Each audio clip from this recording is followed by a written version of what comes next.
हमारे धर्म में एक पत्नी के लिए भक्ति बहुत सुरुल है। सिर्फ हमें जो है काम ये पत्नियों को करना है कि अपने जीवन में जितना भी हो सकता है अपने पति को प्रसन्न रखना, अपनी पति के जो आज्ञा का पालन करना, ये एक पत्नी का कर्तव्य है। और यही एक औरत की भक्ति है हमारे धर्म के अंदर। जिस पत्नी ने अपने जीवन के अंदर अपने पति को खुश रखा, अपने पति के आज्ञा का पालन किया, कभी उसको नाराज़ नहीं होने दिया, तो ये समझ ले कि उसने भगवान को खुश रखा, परमात्मा को खुश रखा। और जब परमात्मा खुश होते हैं तो पूरा जीवन खुशियों से ऐसे ही भर देते हैं। यही मेरा आदेश है। कैसे हो बेटा रतन? काफ़ी दिन बाद यहाँ पर आए हो। तुम्हें यहाँ देखकर मुझे बहुत अच्छा लगा।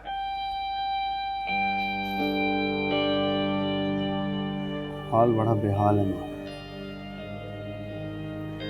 जीवन में पहली बार इतनी शिद्दत से भगवान किया और आपकी, इसलिए दर्शन को चुना। अच्छा किया है। इंसान भगवान से दूर रहना चाहता है, लेकिन जब भी उसकी तरफ चरण उठाता है तो उसे सामने पाता है।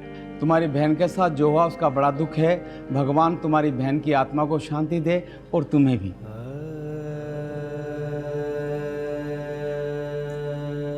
माला मुझे अचानक छोड़कर चली, उसके बाद मैं टूट गया हूं, दम घुटता है और एक जगह पर बड़ी सोच में आ गिरा। आप मेरी सहायता कीजिए। क्यों नहीं बेटा, कहो मैं क्या कर सकता हूँ। महाराज, मेरी बहन अपनी मौत नहीं पाई। माताओं, मैं तुमसे भी मिलता हूँ, फिर बाद में अपन बात करते हैं, ठीक?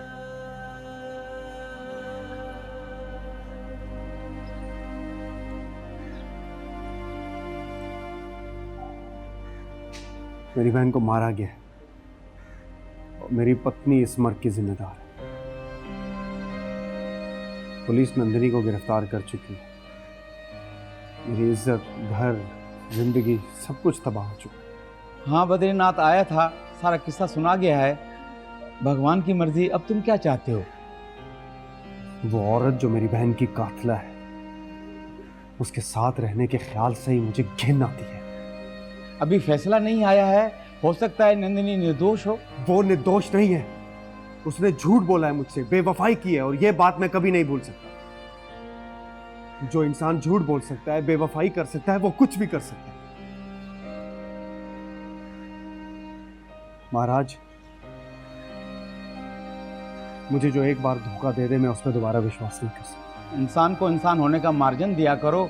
हम सभी जाने अनजाने में पाप कर जाते हैं, लेकिन ऊपर वाले का दिल देखें, कितना बड़ा और कितना नरम दिल है कि हम उसकी धरती पर सीना तान कर रोजाना पाप करते हैं, और फिर वो रोजाना हमें खिलाता पिलाता है और हमारी देखभाल करता है। मैं भी उसे माफ कर दूं, लेकिन उसका पाप बहुत बड़ा है। ये तुमने कैसे तय कर लिया बेटा? नंदिनी यहाँ एक बार आई है और मुझे एक बार देखने में भी मासूम लगी।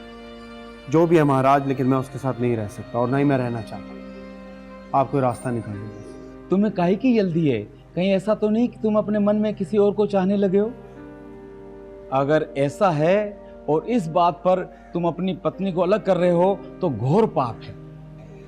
फिलहाल मैं सिर्फ उससे अपनी जान मेरा मतलब है जान बचाना चाहता हूँ। आज्ञा दीजिए। मेरा और भगवान का हमेशा आशीर्वाद तुम्हारे साथ है, लेकिन बेटा जल्दी नहीं कर।